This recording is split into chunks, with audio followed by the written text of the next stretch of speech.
Hello there and welcome to Perspectiva. My name is Tom Philpot. Now, a catastrophic flash flood and mudslide along the Nepal-Tibet border has left more than 150 people dead, with hundreds of tourists and local residents still unaccounted for.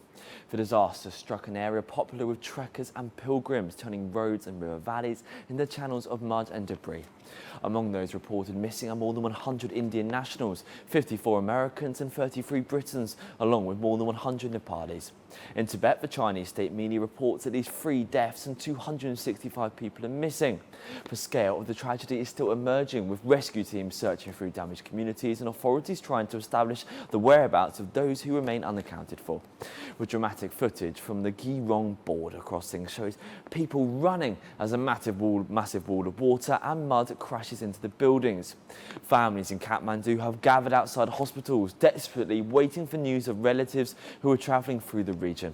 One survivor described watching her family being swept away before she and her son escaped by climbing onto a rooftop. As rescue teams race against time, the disaster is raising another critical question. What triggered such a devastating chain of events in one of the world's most hazardous mountainous regions?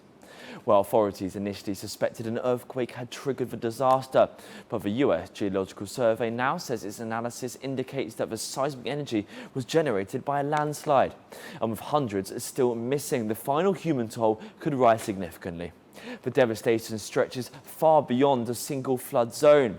Our report examines the rescue operation, the international search for missing tourists, and the environmental risks facing this fragile Himalayan region.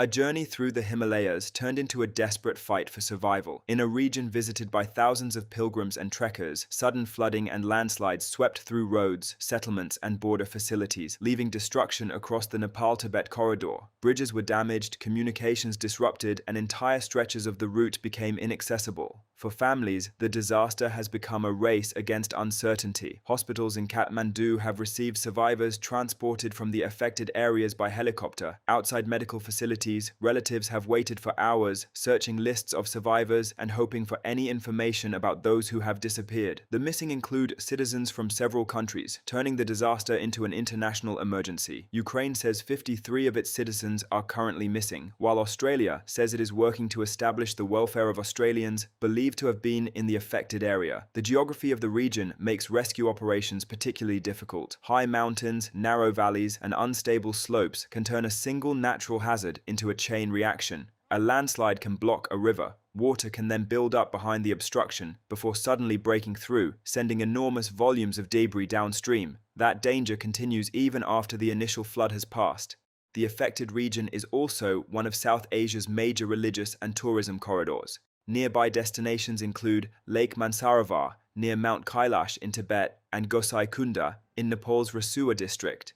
Both are sacred destinations, attracting pilgrims from across Asia. The timing has added to the scale of the emergency, with many visitors traveling through the region during the pilgrimage season. Scientists are now trying to reconstruct exactly how the disaster unfolded. They are examining satellite imagery, rainfall records, river conditions, and evidence of landslides or possible glacial lake drainage. The US Geological Survey's latest assessment has shifted attention away from an earthquake as the original trigger and toward a landslide-generated seismic event. But researchers caution that the precise sequence of events still needs to be established. The wider Himalayan environment is also under growing scientific scrutiny. The Hindu Kush Himalaya is warming rapidly, and glaciers are losing ice. That can alter mountain slopes, river systems, and glacial lakes. But scientists stress that it would be premature to directly attribute this particular disaster to climate change without detailed evidence.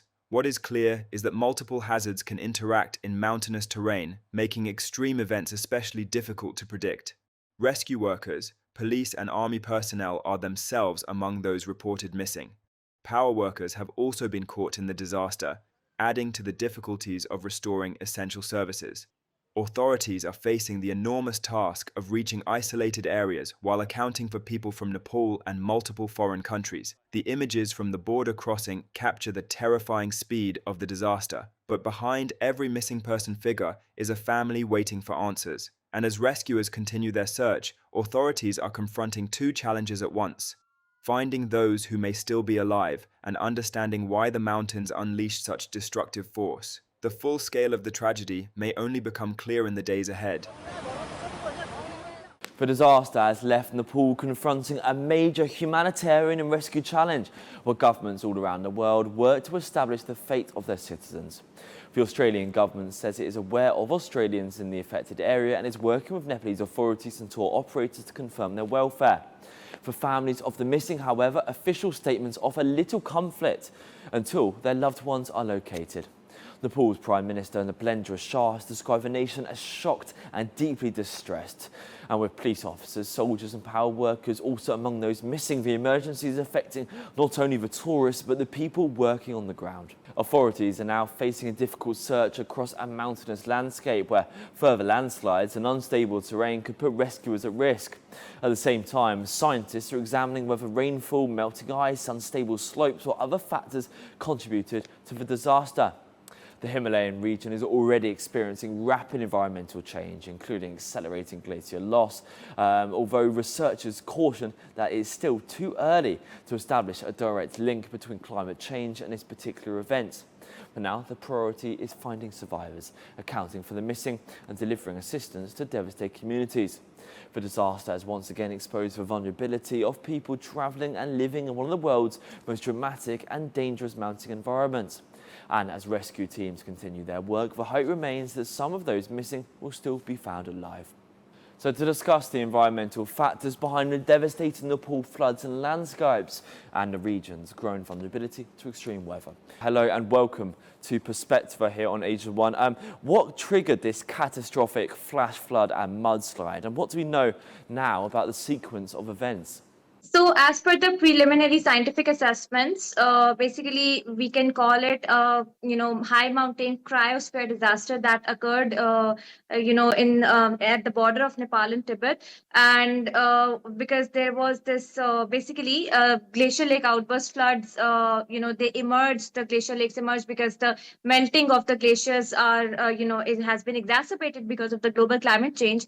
So the lake was already there, but because of the landslide had sort of created a natural dam along the way of lake, approximately around 5,200 meters above, around those mountains. So what happened that the landslide was triggered again, and initially what I am hearing as per the scientific assessment is that the landslide occurred, and the glacier broke away, the lake broke away, and in a vertical format into the valley, and that's what exactly sort of triggered the earthquake also. But some scientists are suggesting that the earthquake did not occur; it was because of the landslide that the people felt that maybe it was an earthquake activity, but still assessments are ongoing. So what happened that across the valley, the glacier lake, the sediment, it had sediments, it had rocks, and it, just vertically fell on the valley, and the resulting cascade appears to have affected the Lende Kotal Bhotekoshi river system, especially the Bhotekoshi Trishuli river system. And just within 30 minutes, the river level rose by 9 meters. That, almost swept away the valleys and the infrastructure, because there were so many tourists already there, and as of now almost 1,000 people are missing, and almost approximately more than 350 deaths have been reported. I'm not sure what is the number at this point of time exactly, but this is what I've read about. So this is partially connected with the natural landforms of the region as well, but also because of climate change, and investigations are ongoing why the early warnings did not work, and what was the missing lens that so many at such a massive scale this disaster has impacted the region. And even now the flow of that debris is passing through different valleys from the region, and it's impacting everything. It's washing away the bridges, it's impacting the houses, the infrastructure. People are losing their loved ones, so it's quite the situation is not really well there. This is what the current situation is. With hundreds of people still missing, how challenging is the rescue operation in this border region? So basically, this entire Himalaya Hindu Kush region, the terrain is extremely difficult, even for the mountain communities that are based there. Accessibility becomes a question whenever there is a glacial lake outburst flood, because for anybody who's trying to reach there, it's dangerous because you never know what else is going to come out from the same mountain that is throwing this bulge of, deluge and debris and boulders. So that's why I think rescue is a bit difficult here. Air surveillance is happening, although the local government, they have sent helicopters to rescue people from within the valley. But still, I think unless and until a few more hours are passed and the water level is slightly down, rescue might be possible. There are, different countries who are ready to support on humanitarian grounds, and because in Nepal there are as different tourists from different countries were involved, so that's why the embassies of different countries are engaged to rescue or to, work out on the overall impacts that have created, or in any way if the tourists are missing. So yes, they're doing the efforts. Apart from that, I think what is needed here at this point of time is that we need to continuously monitor, and regional organizations like ICIMOD, ECMOD is working around to assess, if there are more glacial lakes that could trigger more such landslides. And also because the region is seismically active, this is a seismically active zone. Even now, according to preliminary assessments, if earthquake was not triggered, but we need to assess the connection between climate change and, how the seismically active zones work here.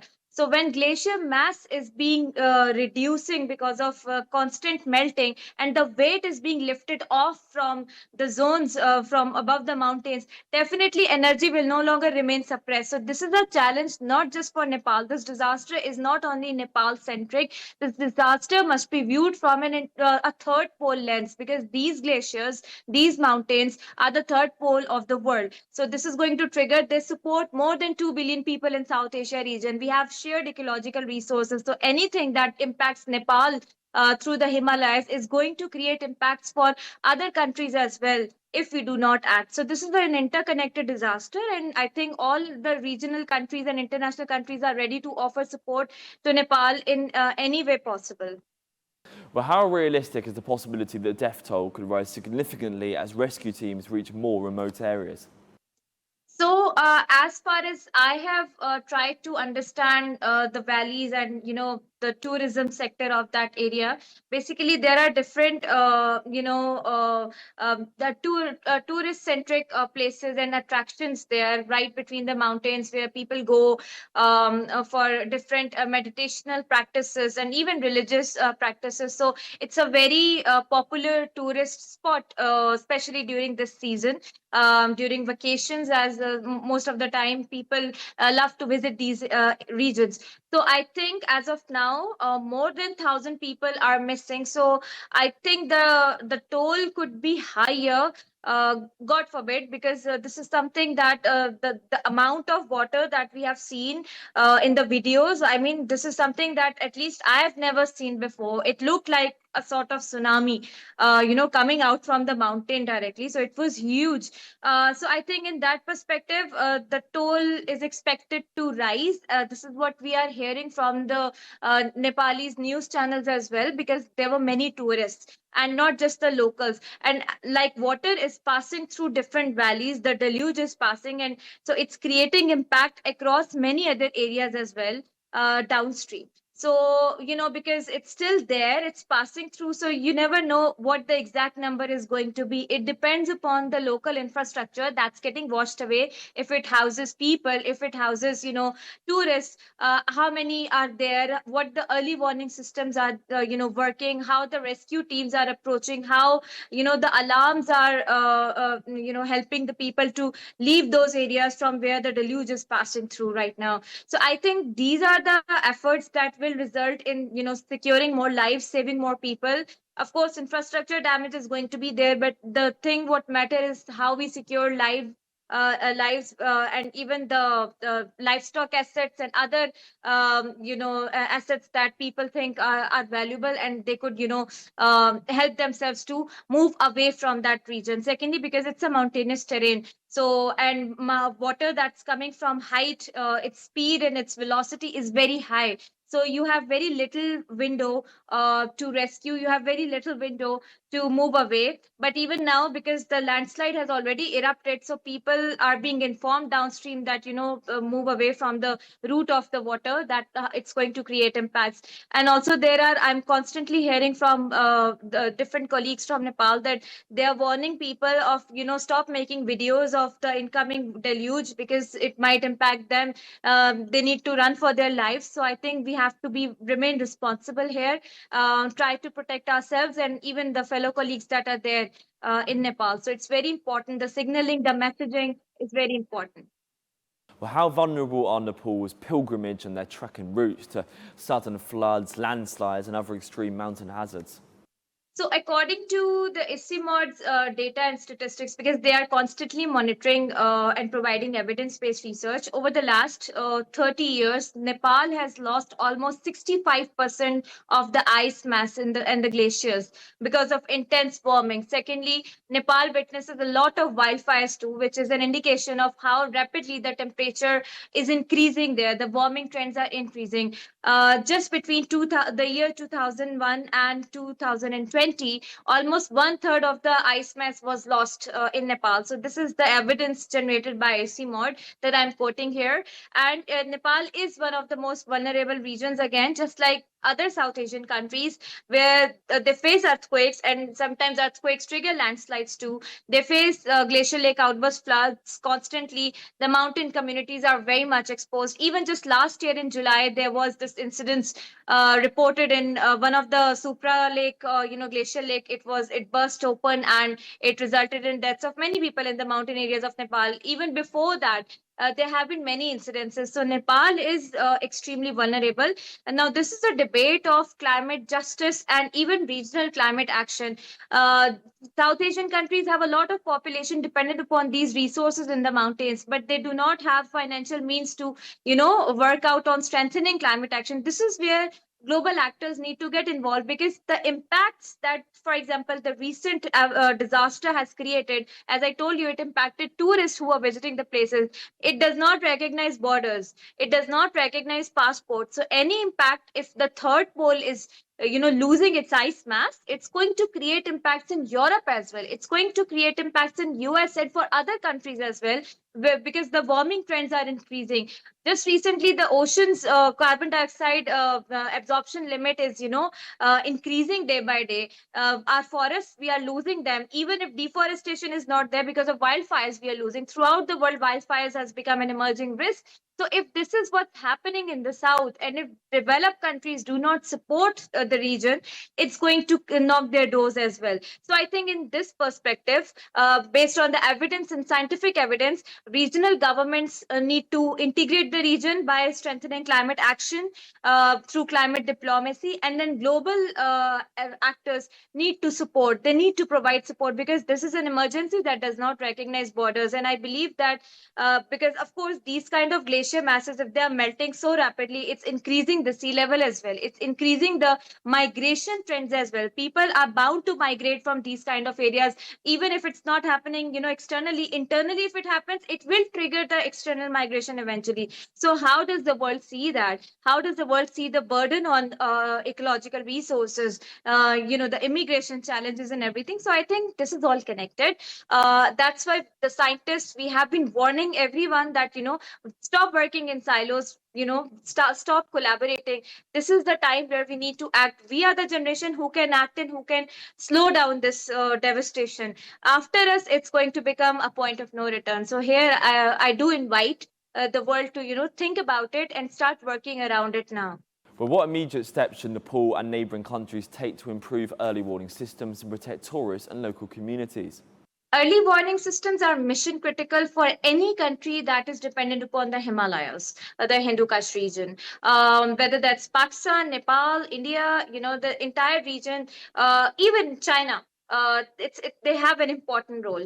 So they need to climate proof their development. No matter what economic visions we are working on, no matter what infrastructure development we are working on, if we are not thinking about what kind of impact my infrastructure development is going to create on another country, it's going to wreak havoc. It's going to impact. So I think it has to be connected. Like I mentioned, I think Shanghai Cooperation Organization could be one of the network that needs to leverage the climate diplomacy aspects, because for now SARC is not functional, and we need to come up with some other diplomatic forum that can support the political actors, the governments in these regions, to give a wake up call to them that your development is not working if your ecological resources are being threatened. So in that perspective, climate change needs to be considered as a new development paradigm, or as a new vision plan that needs to be worked out by all the actors in the South Asia region.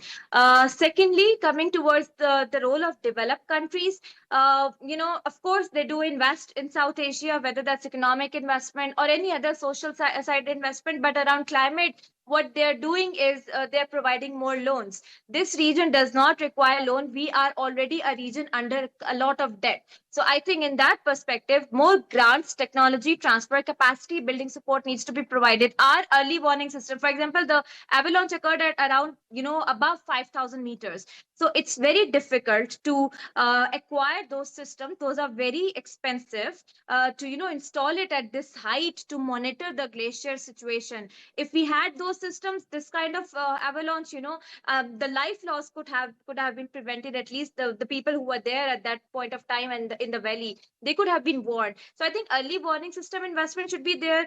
Glacier monitoring system, I think South Asia region could come up with a coalition around glacier monitoring. ICMOD can support, many other regional organizations can support, who ensure to share data around any glacier lake outburst flood that could be a threat for the people living in the downstream region.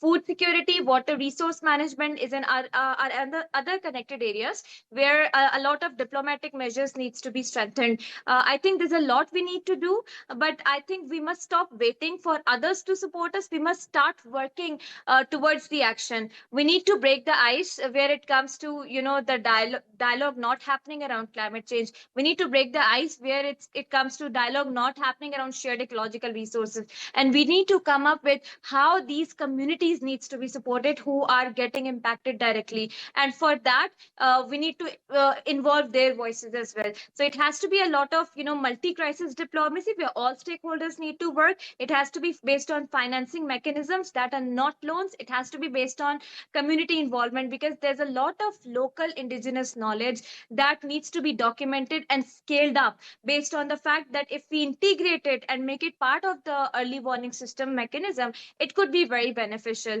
And I think there are a lot of good practices that the world can also learn from us. But this kind of impact, the disaster that we are facing, like Nepal has faced, the global developed countries have a lot of role that they have already played in not reducing global emissions. That is why we are bearing the brunt, although we did not create these emissions on first place. So this is the debate of climate justice that needs to take a center stage in the global development diplomatic forums as well.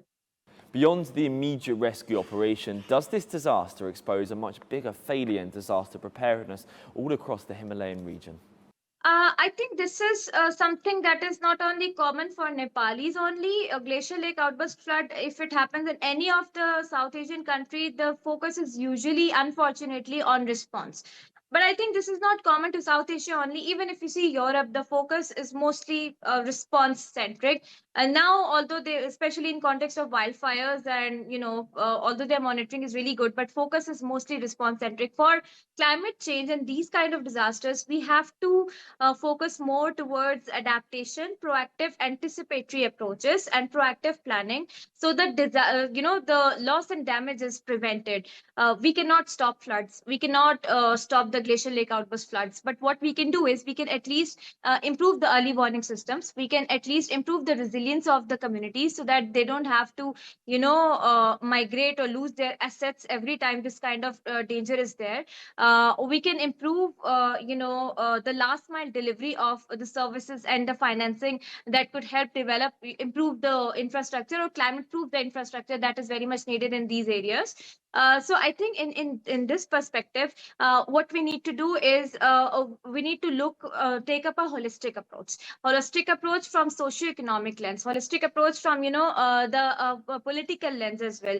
The governments in South Asia are more response centric, so they need to be trained. So capacity building support needs to come from developed countries. The knowledge transfer should be there between global north and global south, especially in case of South Asia. To support the policy makers so that they are focused more towards prevention instead of response. Response has to be good, but then prevention is what could help support in context of saving a lot of lives.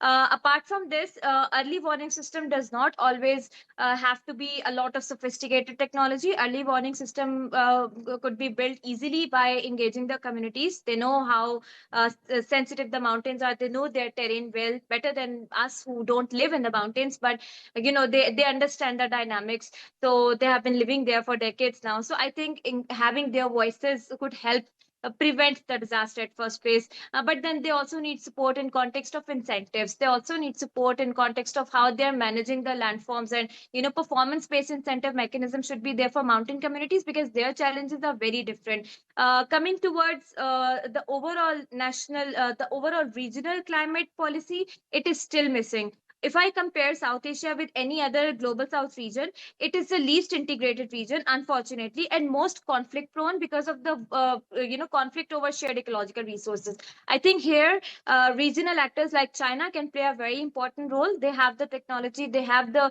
mechanisms to support the region around strengthening climate action, and it is already emerging as a leader in overall global climate sustainability since US has backed out from the Paris Agreement. So I think here they have an edge where they can leverage the other countries can leverage their technology and their knowledge, and that can help in securing and preventing the disaster, securing the Himalayas, securing our glaciers well, and securing the communities who are dependent upon them, because whatever happens upstream is creating impact downstream. If glaciers, we are losing our glaciers, there's an issue around water security, there will be an issue around food insecurity. We are an agrarian dependent region. We have forests where communities are dependent upon nature based solutions, so we lose these assets. So I think in this context, we need to work collectively a lot towards prevention, a lot towards proactive action and planning.